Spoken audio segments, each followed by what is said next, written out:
Mother डेअरीनंतर अमूलने वाढवले दुधाचे दर। दुधाच्या दरात प्रति लिटर 2 रुपयांची वाढ। 1 मे पासून लागू होणार नवे दर।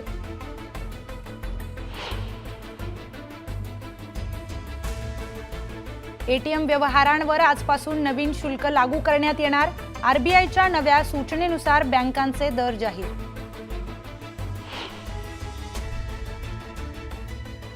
आरबीआय 500 ची नोट बंद करण्याच्या तयारीत। देशातील सर्वच बँकांना सप्टेंबर 2025 पर्यंत बँकांच्या एटीएम मध्ये फक्त 100 आणि 200 नोटा जमा करण्याचे आदेश।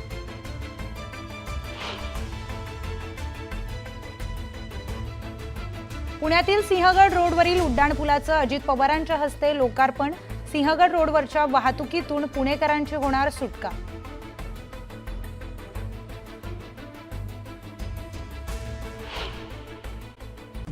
काश्मीरच्या पहलगाम जवळील बैसरान व्हॅलीमध्ये झालेल्या दहशतवादी हल्ल्यात एक अत्यंत आधुनिक तंत्रज्ञानाचा वापर झाल्याचं उघड झालंय। सूत्रांच्या माहितीनुसार दहशतवाद्यांनी अल्ट्रा स्टेट कम्युनिकेशन सिस्टम वापरली होती।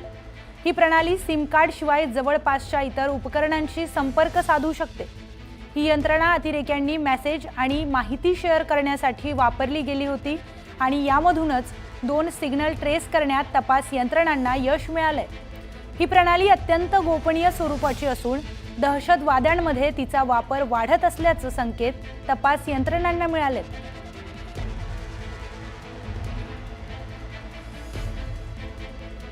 दरम्यान मेसेज आणि माहिती शेअर करण्यासाठी ही प्रणाली वापरली जाते। या प्रणालीमध्ये सिम कार्डचा वापर करण्याची गरज नसते, त्यामुळेच विदाऊट सिम कार्ड माहिती शेअर करण्यासाठी ही प्रणाली अतिरेक्यांकडून वापरली जाते। दरम्यान पहलगाम दहशतवादी हल्ल्यानंतर पाकिस्तानच्या कुरापती सुरूच आहेत। पाकिस्तान आता भारतावर सायबर हल्ल्याच्या तयारीत असल्याची माहिती आहे। शॅडो ऑफ पहलगाम असं या ऑपरेशनचं नाव दिल्याची सूत्रांची माहिती आहे। पहलगाम इथल्या दहशतवादी हल्ल्यानंतरच्या 10 दिवसांमध्ये भारतात 10 लाखांपेक्षा जास्त सायबर हल्ले करण्यात आल्याची माहिती समोर आली आहे। या सायबर हल्ल्यानं बांगलादेशातून मदत मिळते। भारतातील रेल्वे, बँकिंग सेक्टरवर आणि इतर विभागांवर हे सायबर हल्ले केल्या गेल्याचं समोर आलंय। दरम्यान आर्मी स्कूल आणि इतर संरक्षण आस्थापनांवरही हे सायबर हल्ले केले जात आहेत।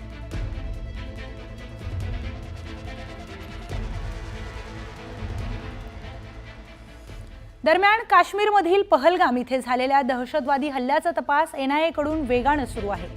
एनआयए प्रमुख सदानंद दाते हे पहलगाम इथे पोहोचलेत। या हल्ल्याचा सखोल तपास एनआयए कडून करण्यात येतोय।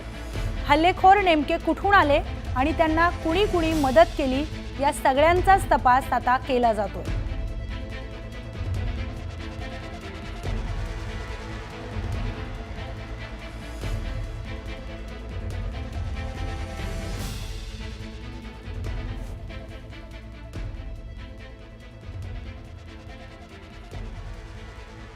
दरम्यान पहलगाम दहशतवादी हल्ल्यानंतर भारताकडून प्रत्युत्तरात कारवाई केली जाण्याची शक्यता आहे।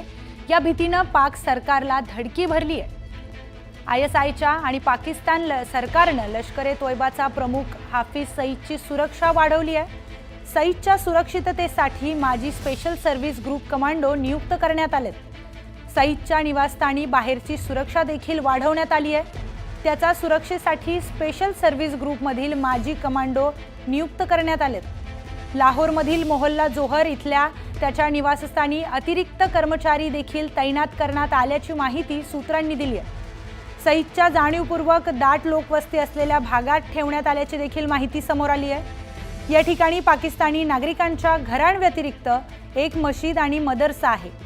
तो सध्या तुरुंगात असल्याने कागदावर आहे, पण त्याचं तात्पुरतं घर उपजेलमध्ये रूपांतरित करण्यात आलंय। 1 किलोमीटरच्या परिसरात सीसीटीव्ही कॅमेऱ्यांद्वारे सर्व हालचालींवर लक्ष ठेवण्यासाठी एक नियंत्रण कक्ष देखील तयार करण्यात आल्याची माहिती सूत्रांनी दिली आहे।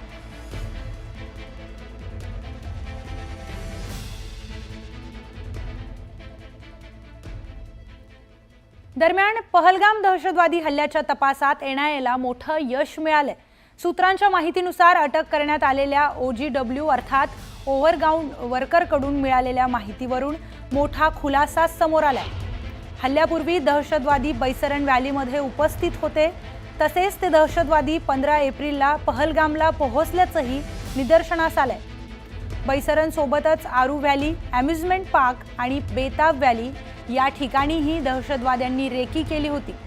या ठिकाणी हल्ला होणार होता, पण सुरक्षा यंत्रणांच्या सतर्कतेमुळे तो टळला अशी ही माहिती मिळते। सुमारे 20 OGW ओळखले गेले असून अनेकांना अटक देखील करण्यात आली आहे। त्यापैकी 4 ओव्हरग्राऊंड वर्कर्सने पाकिस्तानी दहशतवाद्यांना मदत केल्याचं उघड झालंय। याशिवाय 3 सॅटेलाइट फोन वापरण्यात आल्याचे पुरावेही मिळालेत। त्यापैकी 2चे सिग्नल ट्रेस करण्यातही यश आलंय। दुसरीकडे 2500 संशयितांपैकी 186 अजूनही पोलीस कोठडीत असून त्यांची अद्यापही चौकशी सुरू आहे।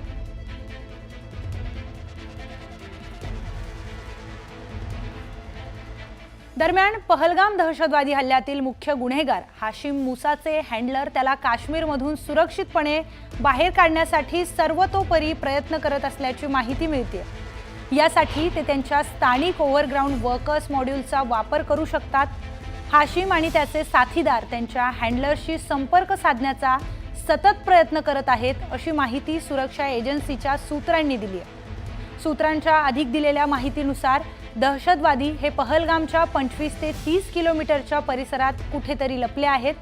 ते 2 वेगवेगळ्या गटांमध्ये विभागले गेले आहेत आणि त्याच पार्श्वभूमीवर सुरक्षा दलांनी गुन्हेगारांना पकडण्यासाठी शोध मोहीम सुरू ठेवली आहे।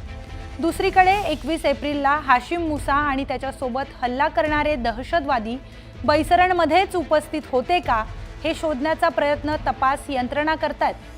तसेच सूत्रांकडून मिळालेल्या माहितीनुसार लष्कर कमांडर फारूक अहमद टिडवा याने हाशिम मुसा आणि त्याच्या साथीदारांना जम्मू काश्मीरमध्ये सुरक्षितपणे घुसखोरी करण्यास मदत केल्याचीही माहिती मिळाली आहे।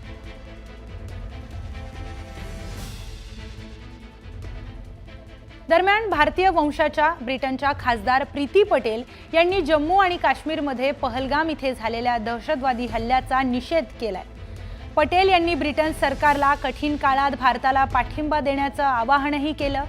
काश्मीरमध्ये पर्यटकांवर सुनियोजितपणे हल्ला करण्यात आला असून दहशतवाद्यांनी निरपराध नागरिकांना लक्ष्य केल्याचं त्यांनी सांगितलं।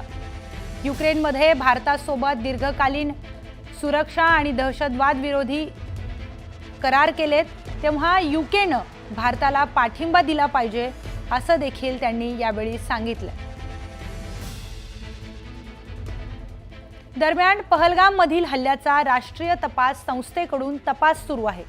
सूत्रांच्या माहितीनुसार हुर्रियत कॉन्फरन्सच्या विविध गटांवर आणि जमाते इस्लामीच्या समर्थकांवर जम्मू काश्मीरच्या अनेक जिल्ह्यांमध्ये छापेमारी करण्यात आली आहे। कुपवाडा, हंदवाडा, अनंतनाग, बांदीपोरा यासह 100 ठिकाणी हे छापे टाकण्यात आलेत। या छाप्यांमध्ये मोठ्या प्रमाणावर देशविरोधी साहित्य आणि डिजिटल पुरावे सापडलेत।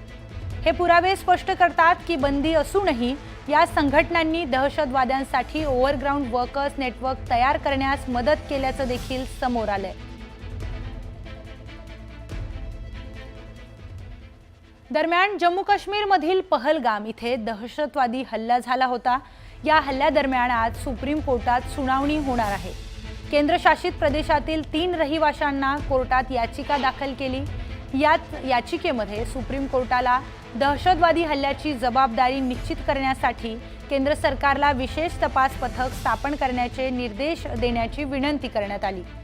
याचिकाकर्त्यांनी केंद्रशासित प्रदेशातील पर्यटन क्षेत्रातील नागरिकांच्या सुरक्षिततेची खात्री करण्यासाठी कृती आराखडा तयार करण्याचे निर्देश देण्याचीही मागणी कोर्टाकडे केली आहे।